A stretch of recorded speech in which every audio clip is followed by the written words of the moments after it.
আসন্ন পঞ্চায়েত নির্বাচনে তৃণমূল স্তরের মতামতই শেষ কথা। উদ্দেশ্য, শাসক দল বিজেপি যাতে বিনা প্রতিদ্বন্দ্বিতায় নির্বাচিত হওয়ার সুযোগ না পায়। বক্তা প্রদেশ কংগ্রেস সভাপতি আশিস কুমার সাহা। দরজায় কড়া নাড়ছে ত্রিস্তর পঞ্চায়েত নির্বাচন। গোটা রাজ্য চষে বেড়াচ্ছেন প্রদেশ কংগ্রেস সভাপতি আশিস কুমার সাহা। উদ্দেশ্য, দলীয় সাংগঠনিক শক্তিকে সংহতকরণের মধ্যে দিয়ে পঞ্চায়েত নির্বাচনে বাজিমাত করা। সোমবার সাবরুম নগর পঞ্চায়েতে পিসিসির সদস্য শঙ্কর মল্লের বাসভবনে কংগ্রেসের নেতৃত্বদের নিয়ে বৈঠক করলেন ত্রিপুরা প্রদেশ কংগ্রেস সভাপতি আশিস কুমার সাহা, ত্রিপুরা প্রদেশ কংগ্রেস দলের দক্ষিণ জেলার জেলা সভাপতি মৃদুল পাটালি, ত্রিপুরা প্রদেশ কংগ্রেস দলের পিসিপির সহ সভাপতি শঙ্কর মল্ল, ত্রিপুরা প্রদেশ কংগ্রেস দলের পিসিসির সাধারণ সম্পাদক মিলন কর, 40 সাবরুম ব্লক কংগ্রেসের সভাপতি মনোরঞ্জন দত্ত সহ অন্যান্য নেতৃত্ব। বৈঠক শেষে আশিস কুমার সাহা সাংবাদিকদের জানান, সাবরুম মহকুমাতে সাতচাঁদ ব্লক এবং পৌয়াংবাড়ি ব্লক, এই দুটি ব্লকের অধীনে গ্রাম পঞ্চায়েত, পঞ্চায়েত সমিতি এবং জেলা পরিষদ নির্বাচনে কংগ্রেস দলের পক্ষ থেকে প্রার্থী দেওয়ার পরিকল্পনা নিয়েছেন।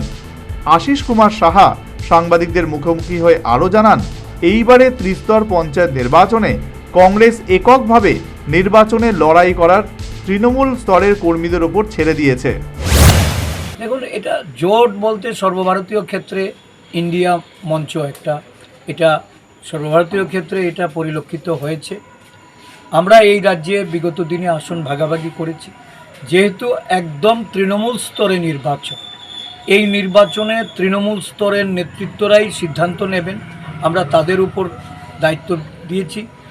তারা পঞ্চায়েত নির্বাচন কিভাবে সম্পন্ন করবেন সেই বিষয়ে তাদের উপর দায়িত্ব ন্যস্ত করে আমরা আমাদের দলীয় যে প্রার্থী চয়ন, প্রার্থী বাছাই পর্ব সম্পন্ন করা, প্রচার করা, সেদিক থেকে আমরা তাদের মতামতকে। রাজ্য জুড়ে ত্রিস্তর পঞ্চায়েত নির্বাচনে কংগ্রেস এককভাবে নির্বাচনে লড়াই করার বিষয়ে তৃণমূল স্তরের কর্মীদের অভিমত কি? সাংবাদিকদের এই প্রশ্নের উত্তরে ঘুরিয়ে বাম কংগ্রেস জোটেই সওয়াল করেন। সারা রাজ্যে বিভিন্ন প্রান্তে ঘুরে বেড়াচ্ছেন, দলীয় কর্মীদের সাথে বুঝে কি মনে হচ্ছে, কি জোটে যাওয়ার ইচ্ছা আছে নাকি এককভাবে কংগ্রেস লড়াই করবে? দেখুন, বিভিন্ন মত উঠে আসছে এই কারণে যে 2019 সালের বা 2018 পর থেকে নির্বাচনগুলিতে যেভাবে বর্তমান শাসক দল অগণতান্ত্রিক উপায়ে নির্বাচন তারা সম্পন্ন করে, তো প্রতিহত করার জন্যই আমরা কিন্তু বিরোধী দলগুলি ঐক্যবদ্ধ হয়েছি এবং এই ঐক্যবদ্ধ শক্তি সারা রাজ্য জুড়ে শাসক দলের বিরুদ্ধাচরণ করেই আমরা প্রকাশ্যে মাঠে ময়দানে নেমেছি।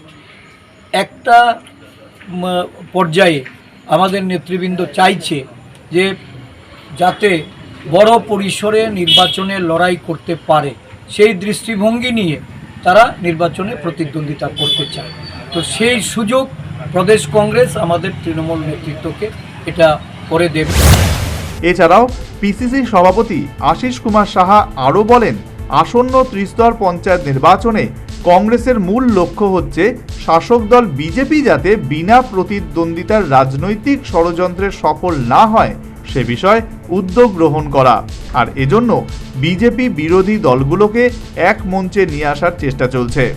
Bureau report, news vanguard.